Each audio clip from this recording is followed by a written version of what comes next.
Centuries ago, a toy maker set out to build the perfect puzzle box. A gift that would bring enchantment to all who possessed it. He never dreamed that this simple toy was the key to the gates of hell. Oh my God. Do I look like someone who cares what God thinks? Now, centuries later, a scientist has unlocked its secret. And the battle for the future of mankind is about to be fought across the boundaries of time.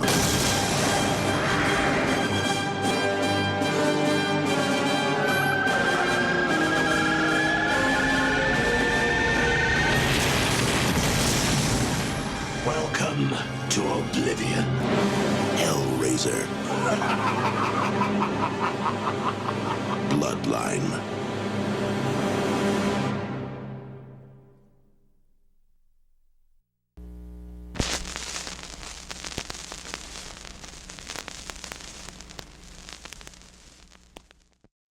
All right, hello everyone, and welcome back to Deep Cuts. Today I am joined by a truly fearless filmmaker, someone whose work cuts deep and shocks smart. Aimee is telling bold, genre-defying stories that refuse to play it safe. She's a writer, a director, a disruptor, and disruptor. Oh my God, yeah, I'll edit that. And Okay, I'm not listening. Don't look at me. And judging by her latest film, Cannibal Mukbang, probably someone you don't want to invite to dinner without asking a few questions first. Aimee is quickly becoming one of the most exciting voices of horror indie film, known for her stories that are sharp, fearless, and just the right amount of unhinged. Her new film, Cannibal Mukbang, dives headfirst into internet culture, body horror, and everything you probably shouldn't watch before dinner, and somehow turns it into a brutally smart, can't look away experience. She's a director, a writer, a chaos architect in the best possible way.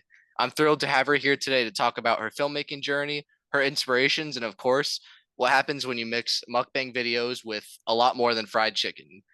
Please welcome the brilliant, the daring Aimee. Aimee, thank you so much. Oh my gosh, that's the best intro I've ever had in my life. I want Chaos Disruptor to be on my LinkedIn profile. That sounds like someone who would be like like an unhinged Gen Z coder. Like I'm a Chaos Disruptor. That was so kind of you. Yeah, I'm thrilled to be on the show with you. I'm thrilled to just talk about the movie and talk about indie film. So thanks for having me. Yeah, of course, anytime. It's the best world to be in is indie film and getting to make whatever you want and let your voice be heard. Hmm. Yes, for sure. I think that we need more, honestly. Exactly. And I just want to ask, what started it all for you? How did you want to become this disruptor? Well, so I've always been interested in creating art. I initially thought I was going to be a painter, and I think that eventually one day when I'm like 70 something, I'd like to be on a beach somewhere just like painting random things. But I went, I've always liked horror movies too, and I've always liked film. I went to CU Boulder in Colorado, and the film program there and like the art, like I forget what they called it. I went to Wait, let me rewind a little bit. So I went to CU Boulder and I was part of this like Libby art program. It was this dorm that was like just for the art kids. And I got to take some special classes in that dorm. One of them was a horror film class with a professor named Janet Robinson. She was incredible, and she told us that we could either write something for the final or we could make a movie. And so me and a bunch of my friends made a movie, and it was a horror movie that had like Peeping Tom, American Psycho elements to it. And I like played Peeping Tom, put on a fake mustache, and was like acting in it. The only time I've ever really acted, so it's terrible. Don't look for it anywhere. It's bad. But that really inspired me a lot to keep making movies. Like I just had so much fun, and I felt like in the film world, like when you're on a crew, you just become family and you get to collaborate. And that was what I was really missing from painting and creating visual art on my own was I would just be like locked away in a room for, I don't know, like 20 hours, seriously, like painting with oil paints and like drugging myself with it.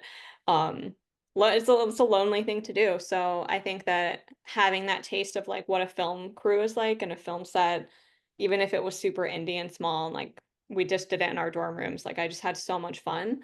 I'd always messed around with photography and like making little phone or little like phone videos and stuff with my friends, but sitting down and like writing a script and executing it and then presenting it to a class became very addicting to me. So I immediately decided to become a film major. I got my BFA in film and I got my BA in studio art. Like a psycho, I did two majors at once with like all these projects. Um, but yeah, I mean that really kicked it off. I just have always wanted to make stories and present them and collaborate with people. So what you're saying is the Peeping Tom film exists out there. Yeah, it's there.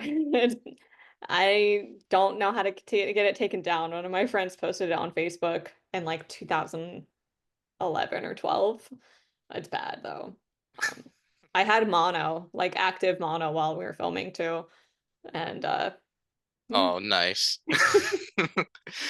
But that's incredible. And I've always been curious because as a filmmaker myself, I honestly like enjoy the post-production process of filmmaking. I don't know why, like writing it is fine and like filming is fine, but I just enjoy sitting down and watching everything come together. Mhm. What process of the production do you enjoy the most? Oh, that's tricky. I think I'm gonna be cheesy and say like all of it, like they all have their ups and downs. I really love being on set. I think that the feeling of like wrapping a long shoot that was super hard and everyone like hugging and you feel like you're in a summer camp. It's really special. And I think as adults, like you don't really get that opportunity that much to feel like you're part of something like that. Um, but I love post-production too. My background, I've done a lot more post than being on set. So yeah, I think that in post you kind of have this opportunity to almost like stitch together and like sew things. Like it feels, even though it's all digital, like it feels very tactile. Like being looking at a timeline and like stitching stuff together and organizing it is really fun for me too. So I definitely enjoy that. Um, but then writing is free and you get to make crazy decisions when you're writing and it doesn't hurt anyone or change anything. So yeah, I mean, I don't think I can pick a favorite. I want to do all of it. And I think that's why with my projects in the future, like I always want to write and direct. I don't know if I want to produce my own things, but I love producing things for other people. So yeah. I like the idea that you said that making films is kind of like a summer camp. It's for adults because they don't get that much often. I've never thought of it like that. Yeah, I mean, you're stuck in the same location for like 12 hours straight and you're all eating the same food, like at a designated lunchtime, and we all have our like designated little breaks. And then um if it's a low budget thing, like with us, on Cannibal Mukbang, I was friends with like everybody that was on my crew. So there was a time when we were shooting in Paterson in New Jersey, and I got this Airbnb for like me, my co-producer Madeline, the art director Deanna, and then Haley Zalkin, my co-editor and DIT person, and a few other people. And so we're all in this like little Airbnb, and all the girls are like sleeping onto queen beds together. Like we're sleeping next to each other. Like it felt like summer camp where we all wake up and we like take turns getting ready and we go out on the in the minivan and drive to set. And then yeah, like that there are some really beautiful and fun times from that like kind of lack of funds. We all were kind of forced to spend a lot of time together. And when you're writing, like you said, the process is very freeing, and it's where all the creative juices kind of flow out, and just it's very personal, especially if you're writing it yourself. Do you Mhm. feel like when you go to producers or show it to friends, do you have any self-conscious thoughts like when you're handing it off, you're like, oh, maybe I should have changed something, like, oh, maybe this doesn't feel right? Do you have that thought at all? With the right, like with the script uh, or with like the project as a whole? I guess as a whole, Mhm. I guess. Yeah, I mean, there's always things that I like wish I could have changed. And I could have, but then the project wouldn't be out right now. Like you can spend forever tinkering with something, and I think that's an important thing that I learned throughout my career and also like initially in film school was you got to put it out there. Like you can't just sit on something until it's perfect because it's never going to be perfect. Like, you know, big Hollywood movies still have problems and mistakes. And I think that giving yourself that grace and being like, well, it's not for everybody, but it's going to be for someone. Mm, Um, I've tried to stand by, and I also like love when people have different opinions. Like, yeah, let's talk about it. I want to debate. I want to like hear what you have to say, and I respect anyone's opinion. Like, you can hate the movie, and I'll be like, thank you for watching it. I'm glad it made you feel something because if you were not feeling anything, then that's like my nightmare. Like I want you to feel something. So, mm, yeah, I mean, I always feel nervous about sharing things, but I also recognize that we're all so different and like not one person's gonna like not everyone's gonna love it. For right. instance, I am in the process of like working on another project and I had to submit the screenplay for Cannibal Mukbang that I wrote in 2022 to this project and a bunch of professional readers gave me critique. Two, so I got feedback from two. One loved it, loved the writing, was like, the dialogue is amazing. And then the second reader was like, it's good, but the dialogue is absolutely terrible. So they're like two of the opposite things, you know? So Mm, you can't win them all. yeah, yeah, that's true. All right, so to talk about the subject at hand here, cannibal mukbang. If how would you describe it to someone who is only thinking of just the title and doesn't know what a movie called Cannibal Mukbang would be possibly about? So Cannibal Mukbang is first and foremost a romantic comedy. It's about a man named Ash, or no, sorry.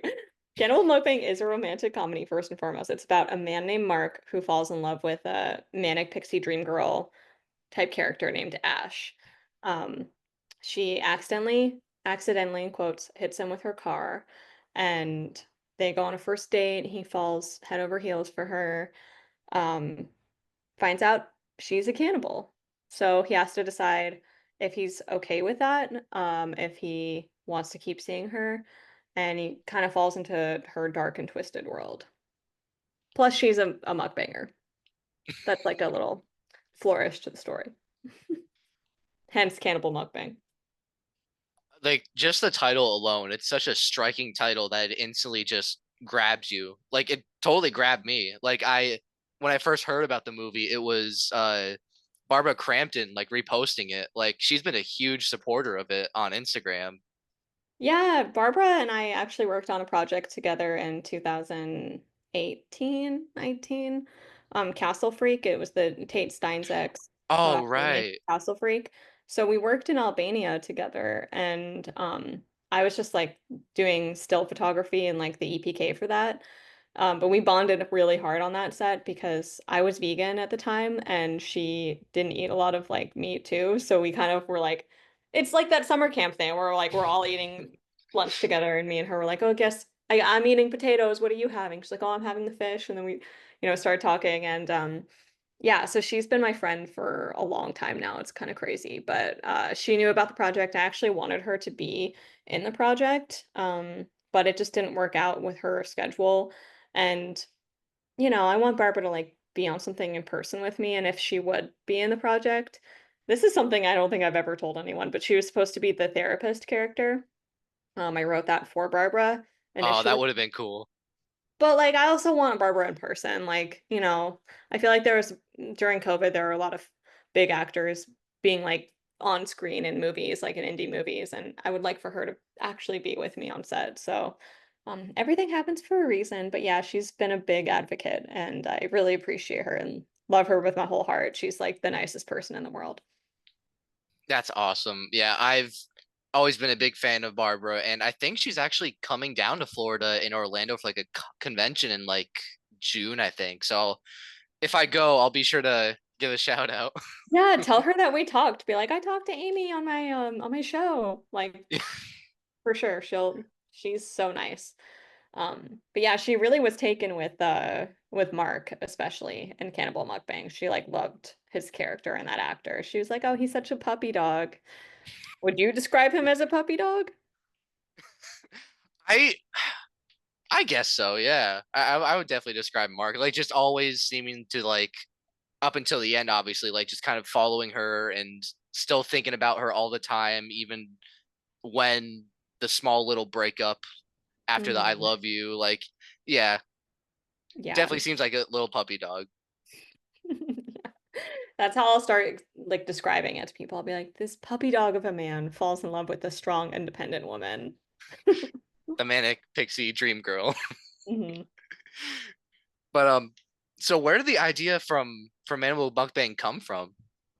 So the idea came from a few different places. I've always really been into mukbangs. In college, I started watching them on YouTube, like back in, I don't know, like I feel like the year that I really started watching mukbangers was like 2017.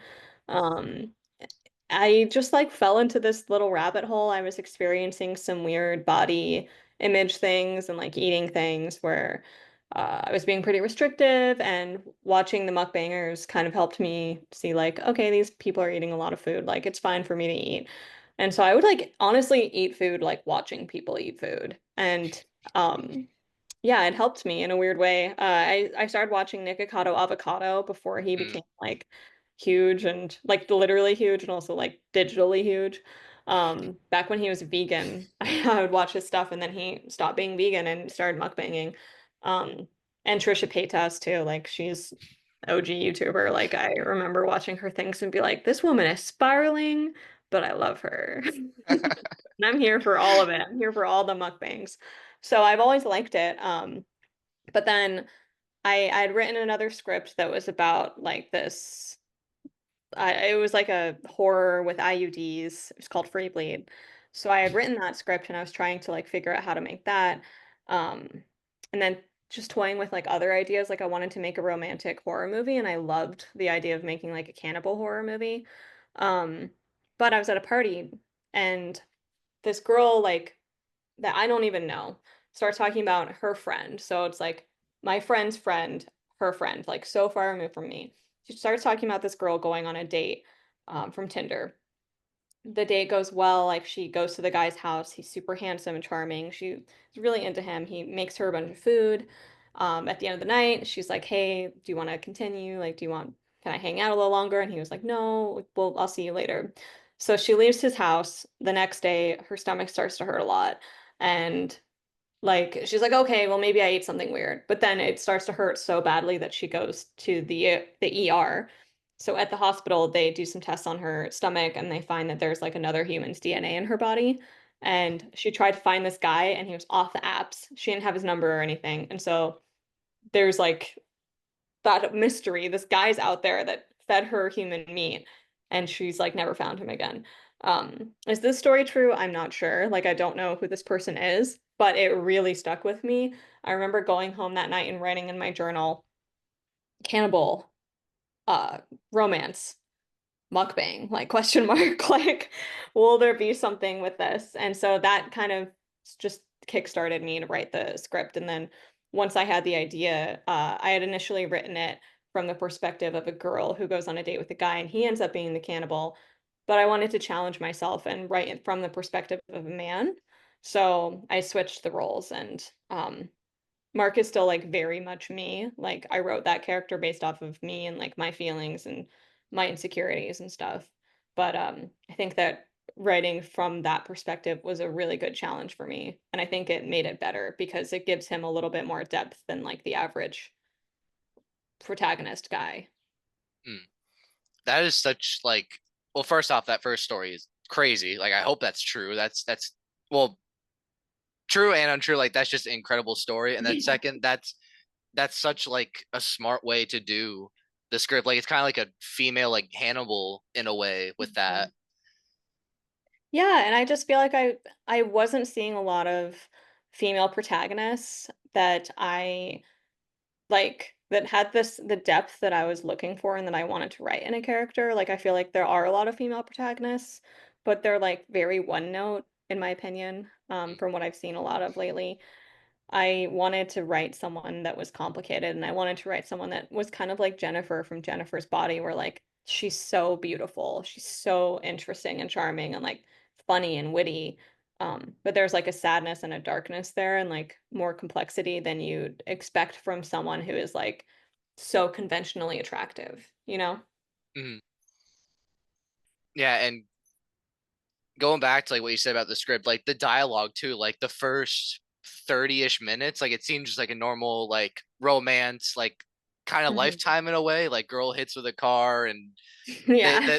they start dating, and then once it gets to the part where he's getting sick, it starts turning into like that different vibe. And I don't know, the beginning, like it's very like Richard Linklater like dialogue in a way, and then it just turns into like Cronenberg. Like My God, you just those are two of my favorite directors. I love Richard Linklater. I'm actually reading his screenplay for Before Sunrise and then Before oh, Sunset right now. Like I love his dialogue. I think it's so interesting. And then I love those Cronenberg, I movies literally so have The much. Fly, like a poster of The Fly in my room right now. Like he's my favorite director of all time. So that's funny that you mentioned both of them because they were huge inspirations. Like I wanted the dialogue to feel funny, like kind of like Heather's, kind of like Jennifer's Body, a little quippy. Like Diablo Cody, I think is an amazing writer for dialogue. Yes. But I wanted it to be grounded too, where you're like, oh, I could see myself in Mark, or oh, I wish that Ash was my girlfriend, or I wish I could be Ash. Like Mhm. have these characters that are relatable too. That's that's totally true. Like I totally agree with that.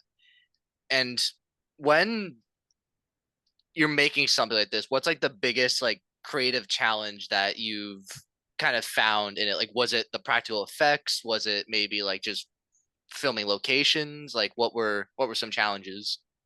I can tell you're a filmmaker because you listed out the two things that were the hardest to deal with. For The sure. practical effects were the biggest part of the budget. They were the most expensive things to deal with, and also the messiest and the most time consuming. Mm, And so that was definitely the most challenging for me. And I was very anti doing digital effects. Like I'm so into like old school 80s horror. Like I love Frank Henenlotter and I love like even like trauma movies have like such good splatter and I wanted some of that. mm, Uh, so yeah, I mean that was expensive and time consuming. I come from a background of doing special effects. I'm nowhere near like those people that do like the people that worked with me are like so talented. Like there's no way I could have done that. But I understood like how long it would take. So some of the like parts of the script that had a lot of gore, I would put a lot of time into those days just for that. But even with like scheduling things out to have like 6 hours to film a scene, like it always takes more than that. And you always end up mm, going like a little crazy because you're trying to fit things in. Like the last scene of the movie, I wanted there to be a lot more gore with like Mark's body getting, axed. But we ran out of time and we also didn't have enough money to like do that. So it was really just like fake blood on this rubber axe that looks so fake and we had to cut so much of that out because it just looked so fake. But yeah, like it was just her acting and like getting blood sprayed on her face and like having tons of blood. And I think humans sort of just like fill in the blanks a lot of times if they see like, if we see gore, we're gonna assume the worst, right? So even though it's just like fake blood on an axe, like when you see it and it's cut quickly, you're like, oh, he's getting stabbed to death. You know? So we worked around a lot of the constraints that we had and the time, the time crunch that we're in. And locations were also really tricky too. Like, I wanted to do everything by the books as much as I could, but I was really afraid of getting wide shots because I did not have money for a permit for a lot of places. So I would play it really safe and like that's my biggest critique to myself is I wish there were more wide shots and like more outdoor things, but like I was really scared. Like the places that we did get outside, I either stole from New York. I'm sorry, New York. Like I would just get like shots of the street. Or in Westwood in New Jersey, I got a permit and made sure that like I could film there, which came in handy because the only time the cops came on set was when we were outside filming something in a park and I had my permit and they were cool mm. with it. But yeah, locations are tough. I think that you can get away with a lot by just having a cool location. Yeah, 100%. I for my Stephen King film, I had to shoot on a college, and I got permission for that, but it sucks because we didn't get police, but we got security guards, and The Mhm. first day they were nice, and the second day we got like screamed at by them because no one told them the day before that the new guards coming in that were filming. So they Mhm. saw everything, and in the movie we had a fake like prop gun on set. They came in, Mhm. they're like, "What the hell's going on? What do you have that?" And but yeah, I agree. Permits they're a hassle, and then kind of just going like guerrilla style and just going out shooting it and then running. It works, but like you said, there's always those difficulties with like wide shots and you wanting to like save your time and just go like do the best you can. So I Yeah. 100% I totally get that. Yeah, and we did the best we could, and I'm so proud of the film. Like I think that um I would, while I would like to have more crazy wide shots and more things, like the way that we edited it, that Haley and I edited it, is you're like in Mark's head this whole time, so it is very like small. Like his world is small. He's obsessed with Ash, and he has no like life outside of that throughout this movie. So like, yeah, we're only going to be inside. We're going to be in these small, intimate spaces, you know? Mhm. And even like you said, the practical effects, like they look amazing in this movie. And Thank- I especially love the eat just food eating scenes. Like it like it makes you hungry in a way, like kind of like in the Hannibal show when you see Mads Mhm. Mikkelsen like cooking everything, you're like, oh, like I can go for some food right now. Like Yeah. I had to have a little snack when watching Cannibal Mukbang. So I think your goal was achieved with that. Thank you. Yeah, I come from a food styling and like food photography background, so I wanted the food to look good, but it's hard when you're filming someone eating something over and over again. Like the charcuterie board, for instance, there was only like one part of that board that was edible. The rest had been sitting out because we were staging everything. And I'm like, so I told them, I'm like, don't eat this stuff. Like, I don't want you to get sick. You guys are going to be making out with each other for like 4 hours. Like, stick to the Rice Krispie treats covered in fake blood. But like, don't eat the meat. The salami that's been on the table on the fake skull is not edible. Like, don't do that. So, I can just imagine like you behind like looking at the screen like don't touch that please. I had to do that a lot. Like in the montage, Nate, like when they cheers, there's this like weird green liquid. They could not drink that, and I told them that. But there's like a blooper where Nate like chugs it. I'm like, Nate, don't drink that, like please. But yeah, some of the meat was edible, but most of it advisable not to eat. For cannibal movies have I guess in recent years started becoming a little more popular, especially with like Bones and all. Mhm. Would there be like a cool double feature you could pair Cannibal Mukbang with? I would want to pair Cannibal Mukbang with Ravenous, I'd to say, because they're totally different cannibal movies, but I think they have the same fun energy. And I think that Ravenous is like pretty queer in my opinion. Like I love like the relationship that the main characters have. Um, and I think that it's just like it's such a period piece. It's so fun. It was directed by a woman. I'm gonna find her name right now, so I'm not being a jerk. Um, Antonia Bird directed Ravenous, and I think it's such an underrated cannibal horror movie. Like, I don't hear nearly enough people talking about it. I would love to pair Cannibal Mukbang with that. Um, but then also I think that like Raw is amazing and was super inspirational for me Mhm. too. Another female director. So yeah, I think that there's a little bit of a renaissance with cannibal movies. Like when we were filming Cannibal Mukbang, Bones and All came out and Fresh came out, and I was like, I refuse to watch them because I don't want to be like discouraged and I don't want them to influence me.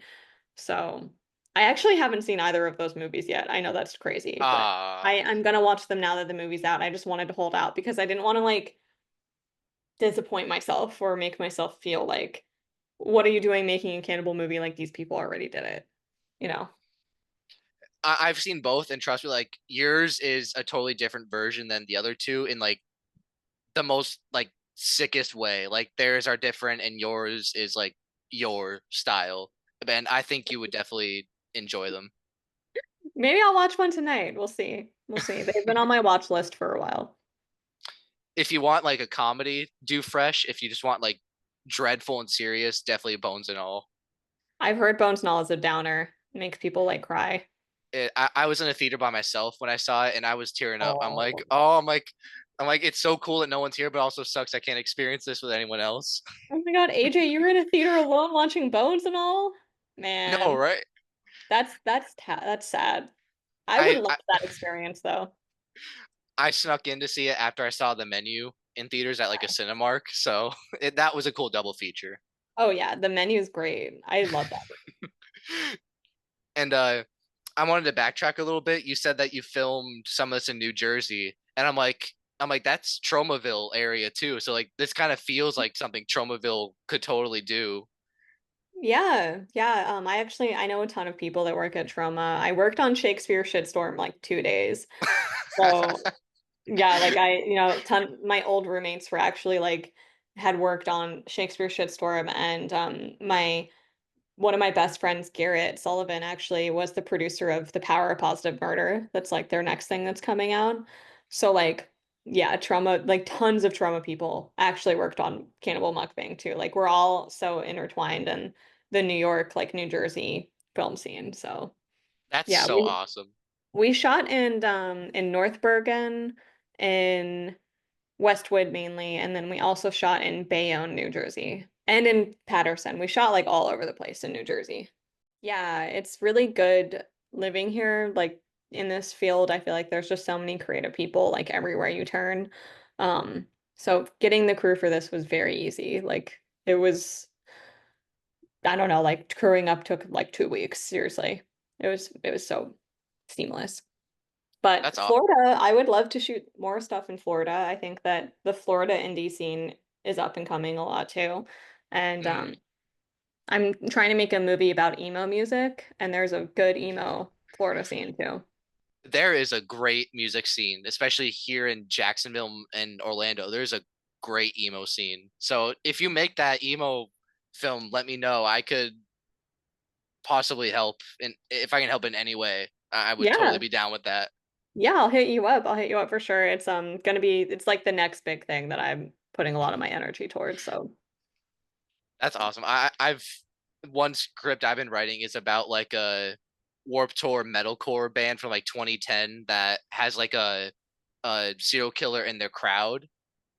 Is like one of ooh. my like on Halloween night. That's been my Okay. next project. So Wait, that's how far into it are you? um like halfway. I have a full outline, but like full Yeah. writing, I'm like Yeah. halfway. If you ever need some a second set of eyes, I will read it. I'll send you my email thing. You can look at that. Sure, 100%. Yeah, totally. I will totally do that.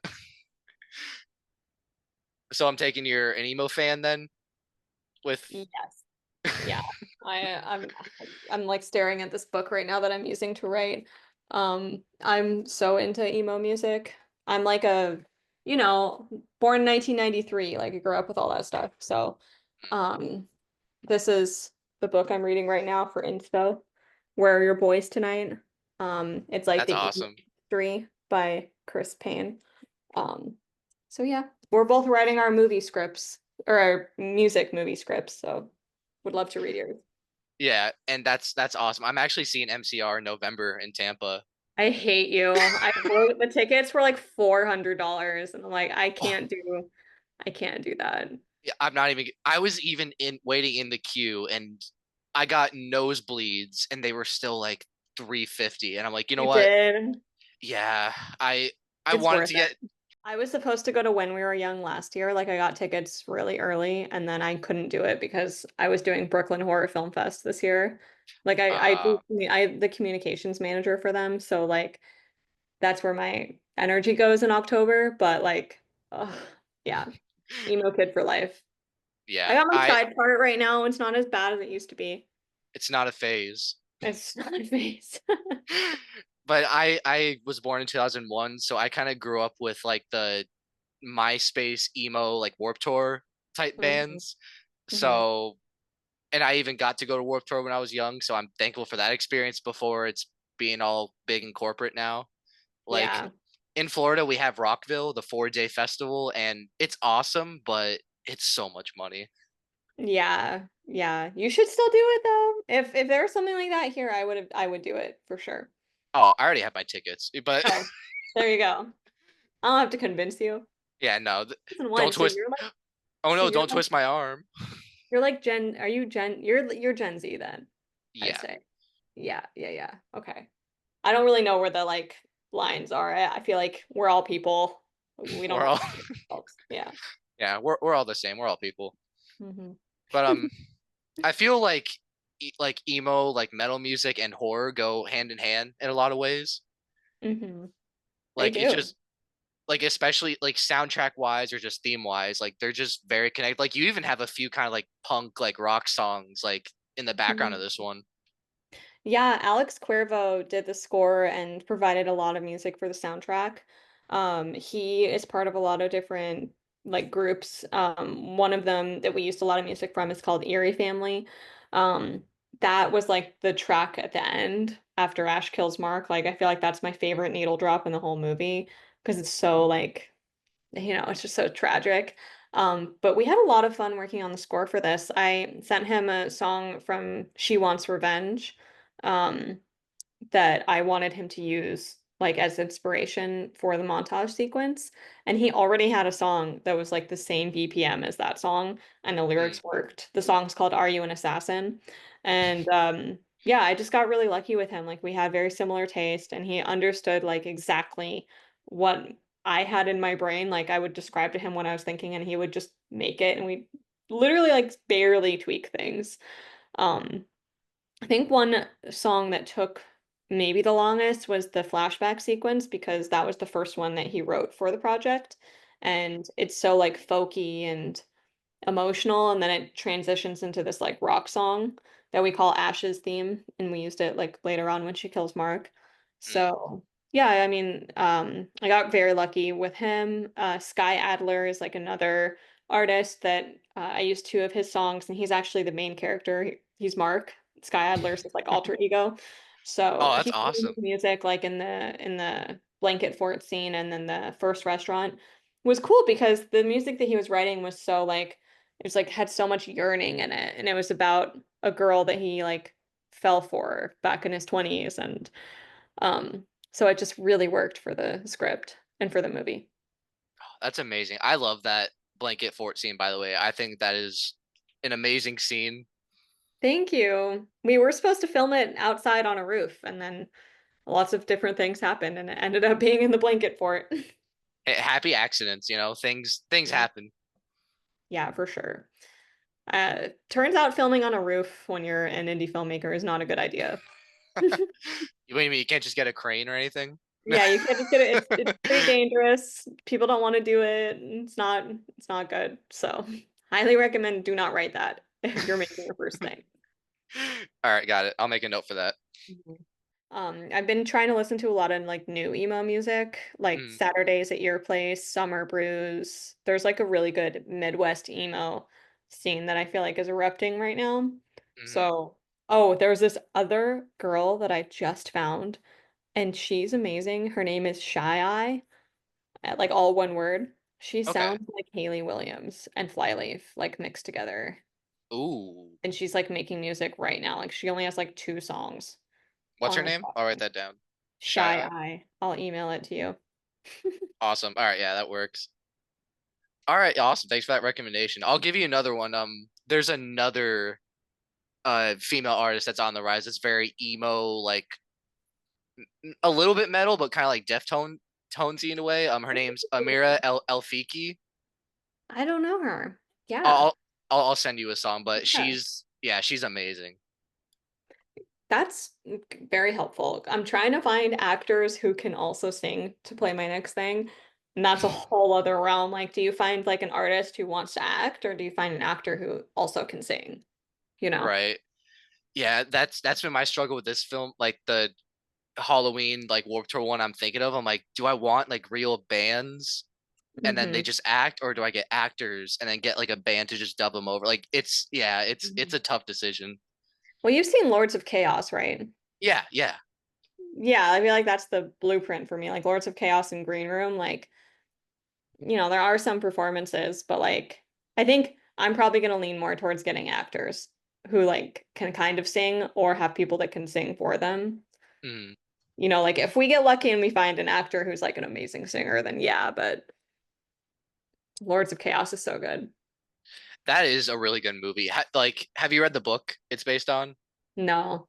The book goes into like more detail and it's crazy. Like even the like church burnings and killings of just the bands. Like if you thought that was crazy, they did more shit. That's like even worse. I'm sure. I'm sure it was debauched. I feel like they had to smush so much into that movie. It could have been another hour long. Mm. And it's funny because the band Mayhem, they didn't even want them using their music Hmm. because they were like, yeah, we don't want a movie. So even just them getting their one song, like Freezing Moon, like was a whole struggle to get. Hmm. I bet they had to pay them a lot of money. Yeah, definitely. Because especially that guy at the end who kills the singer Varg, he's still alive. So he was kind of like pushing against, yeah, I'm not doing this. Yeah. Yeah. But with our movies, we're gonna make fictional bands, right? Like my band is fictional. Is your band fictional? At the moment, it is, but I kind of want to try to get Motionless in White because they're from my area. I feel like that'd be cool to include them because I know one of the members, well, ex-members, so maybe he can help. But as of now, yeah, fictional band. That's cool. We need to definitely talk about more of this. We're making very similar things. Yeah. I knew when you emailed me and your picture had the corpse paint on it, I was like, this guy's gonna be cool. I I always struggle like should I keep that, should I not? Because like if I'm emailing like very professionally and they see that, they're like, is this guy like being real? Like is he like I always struggle, but I'm like in the end I'm like it's what I love, so Hmm. I'll keep it. No, I think that it's good to stick to your grounds, like and your lore, like be yourself, you know? I Mm, think that a lot of filmmakers and people now are afraid to be cringy, like try hard and cringy, but like you're not gonna do anything unless you're cringy. Like you're gonna have to be cringy sometimes. I think cringy's cool. Also, my cat just came in here. aw. This is Oliver. Aw. Hi Oliver. But anyways, let me try to get back on track here. It's okay. On set, was there a moment that was like an accident and just completely surprised you, and in that moment you're like, oh, this is perfect. Hmm. I would say, like, while we were filming the sex scene, I had an intimacy coordinator named Kennedy Murray, and we had worked together a lot on making sure that the actors were comfortable. We rehearsed the sex scenes. We talked about them at length. Like, it was probably the most prep that I did for like any scene was for that one. Um, but we were filming for like 6 hours, and the actors are like on this metal table going over and over again, like all the different angles. Kennedy's there with her like Pilates ball and her yoga mat, and she's like trying to make them comfortable. I thought we were almost done with filming, and then Kennedy pulls me aside and is like, "Hey, can I talk to you privately?" And I'm like, "Oh, okay, sure."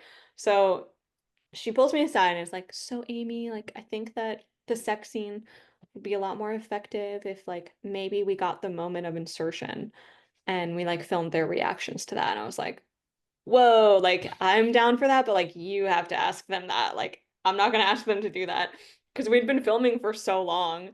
And so she asked them and they're like, yeah, let's do it. And it's like probably one of my favorite parts of like that scene. Like it's just so intimate that you get to see that happen. And like I would have never asked them to do that on my own because I'm so like cautious about making people uncomfortable. Mm. But yeah, having an intimacy coordinator was like so helpful. And like that was a happy thing that happened. Like I wouldn't say it was an accident, but it was like I would have never thought that we would do that. Like I did not write that in. Huh. And speaking of like writing in are there any horror tropes that you wanted to include in like a cannibal style movie and some that you absolutely hated and you're like, I want to steer clear going in that direction? I wanted there to be a lot more gore. Like I wanted there to be a scene like in um Silence of the Lambs or like I forget, I think it's in that one when um like you see someone like eating someone's brain while that person's still alive. Like I Mm. think that's so scary. And I wanted to do something like that, but I just simply didn't have the resources to do that. Um, and then tropes. I just wanted more gore, honestly. Like I think that that's like the main thing. Like I feel like a lot of cannibal movies go like way too far into the gore, which I personally like. It probably wouldn't have been right for this project, but like that balance, like, finding that balance. Mm. And in this next movie you're writing, are you wanting to include more gore now that you've had this experience with it? So I actually have written a lot of gore into it, but I've been writing this next one with like budget and like time in mind a little bit more with certain things. And the main character is like a demon who like sucks the youth and vitality out of people. And instead of making them look like shriveled up humans, like which would be expensive, they just kind of they like lose a tooth and then become like more dazed. So I think it'll be easier to like portray that. The gore is a different type of gore. It's like less blood. It's more like body horror type gore, like Mm. someone getting like deep throated with someone else's arm or like someone having to like pull out all their teeth, like that sort of stuff. Um, which I realize like for people that don't like horror, like that's very gory and intense. And I'm like, we're going lighter with this next one. Like there's not going to be as much blood. Just people getting their teeth ripped out and like getting deep throated by someone else's hand, like not that crazy. But yeah, the next one will have gore for sure, but it's a different type of gore. That sounds amazing. Thanks. When you read it, you'll understand what I'm saying. Awesome. Yeah, I'm excited for that. And is do you have like a dream project you have in mind, whether it's like a movie, TV show, video game, or like making a remake, reboot of anything? Do you have that one dream project? Ooh. I mean, I think that my dream is just to keep making stuff, like even like I'm happy to make anything, honestly. I would love to make the emo movie. I would love to make Cannibal Mukbang too. Right now I'm not so into remaking things like that exist already. I think that once I have more projects under my belt, I might change my mind about that, but like I just think that there are so many interesting stories that we can tell now, like that haven't been told, that I would rather do that than go back to like the past. I think that the studios already have all those IPs and they're doing all those things. I'm more than happy to watch every single version of Evil Dead and every single version of Hellraiser that comes out. But yeah, I'm not so into like remaking stuff. I would say the one franchise that if I could make a movie, like a new one, would be Hellraiser. I love Mhm. Hellraiser, but we'll see if that happens. I think you'd be a perfect pick for Hellraiser too. Yeah. I liked the last one that came out. The one that they shot in That like was I yeah, that like was it. very good. Yeah, I thought that was a fresh air for the franchise, and then Mhm. been crickets since. So Mhm. I know people might hate me too, but my ranking of Hellraiser, you didn't ask, but I'm gonna give you it anyways. go Hellraiser for it. 1, Hellraiser 2, Hellraiser 4, Hellraiser 3, and then Hellraiser 5. That's I'm the s- I love Hellraiser 4. I'm I so love glad. Hellraiser 4. Send Like them to people, space. yeah. Okay, I'm so glad you said that. Like people Yeah, are I always want like, to. Jason's been to space, Pinhead's in space. Everyone's like, oh, Leprechaun's in space. Like, why is everyone going to space? It's awesome. Yeah, why not send them to space? I want to see Pinhead everywhere. I want to see them time traveling. Like, I'm all about that. Yeah, I thank you for saying Hellraiser 4 is awesome. I totally agree. Hellraiser 3, mm. Hellraiser 1, elite though. Yeah. I will argue with everybody who likes the second one more. And let's see here. I know you said you wanted like 15 minutes before 6, so I'll Mhm. wrap this up in the next few minutes. Yeah, we can wrap by like 5:50. That's fine too. All right, cool. And for Cannibal Mukbang, if you can give it like a theme song, like any theme song, like what song would describe Cannibal Mukbang? Ooh, that's tricky. I am gonna say She Wants Revenge, Tear You Apart is 100% the song I listen to the most. Like while writing the movie, while editing the movie. Um, and then weirdly, like Interpol, there's a song called Precipitate, that I listened to like while I was editing so much because I feel like it has that feeling of like yearning and kind of like excitement, but it's Interpol, so it's like kind of depressing. I think those two songs I really adore. I also love Alita. I listened to her a lot while I was working on this. She has like a lot of like gory, scary, like fairy demon type songs, like electronic songs. Um, April Consolo actually wrote a or she made a playlist while we were filming and like before that's like the Cannibal Mukbang playlist. And a lot of the music that she put in there was very inspirational too. Like she put a lot of the Deftones, um, Ethel Cain, like a lot of like really sad, angry stuff. Um, a lot of the stuff that we both listened to was either like stuff that made us feel hot or stuff that made us angry and sad. So, yeah. I feel like that perfectly describes Cannibal Mukbang. Yeah, it's a sexy movie. Like I wanted it to have a lot of tension and um sexuality to it that was a little different than what you see normally. Like I wanted there to be a lot of foreplay. Like the foreplay in the movie is like the first two-thirds before they have sex, and then it's like the come down. Um, so I wanted there to be a lot of that. But then it's a tragedy. Like when we were filming Mark dying, like people on set were crying. And like I've seen some people cry like while I'm watching it with them. Um, oh yeah. I'm sorry for everyone who cried. And Did you cry? um I didn't cry. No. I'm You're sorry. like you're like, I hate this guy. Okay, before we go, can you tell me if you saw the twist coming? Like, did you think that Mark was gonna die, and did you think that Maverick was bad? I figured Maverick was bad. Maybe when he was talking with Mark, like the scene a few scenes prior when he was like, "Oh yeah, go back to her." And then Hmm. he was like, "I will." Uh he's like, "I'm so sorry. Can we do like the dinner?" And he was like, "Nah, it's all right. I got something planned anyway." I'm like, "He's going to meet up with her." Like Yeah, you saw it coming. I think that I wrote it to be so obvious that you'd second guess yourself and be like, he can't be the bad guy. and I'm also such like a hopeless romantic that I was like at the end when Mark's ending free, I'm like, "What are you doing? No!" And then she Yeah. started killing him, and I was like, "No, I want it to be a happy ending." And Yeah. usually in these type of movies, like especially like you said, your inspiration Cronenberg, he never Mhm. has happy endings. Like there's No. there's always beauty in the grotesque with him.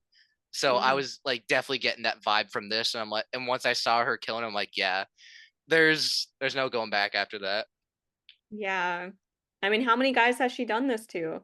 I want the viewer to think about that too. Like, this is like a pattern. Like, Mhm. no one's good in this. They're all bad. Now, I know you said you possibly were thinking about a Cannibal Mukbang too. Could you see yourself possibly making this into two-parter, a trilogy, or some type? I would love a trilogy where the second one is like a road trip movie where Ash tries to like kill Maverick and like get her revenge, and Mark shows up like American Werewolf in London, like he's just like a zombified version of himself, like haunting her. I have like April and I like wrote a whole treatment for that. So we have an idea for that, but it's gonna need a lot of money, so it's gonna take some time to make. Luckily, April is like a Disney princess, and I think she's gonna probably look exactly the same for like the next 10 years. So I think we're gonna just try to film that when we can. The third, I would like to film her going back to her roots, like going back to Florida and like trying to like figure out like the origins of the Swamp Man and like discover more about her like cannibal stuff. Because I think she has some like supernatural, like superhuman strength and like some sort of power in her from eating him. So like it would be fun to go a little bit more that route with the third one. Um, but I want to do something in between Cannibal Mukbang 1 and 2 because I think um I just have a lot of stories that I want to write, and Ash is really important, but I want to give her a little bit of space and I need a little bit of time away from that world. Yeah, I totally get that. And I know you've been like doing press tour and stuff like crazy, like festivals, and yeah, you Mhm. definitely need that little break. So I get that. Yeah, And I mean, I love Ash. Like, I want to be her and I want to date her and I want to be her best friend, like everything. So, I love her, but she's got her time to shine right now, and she'll come back later.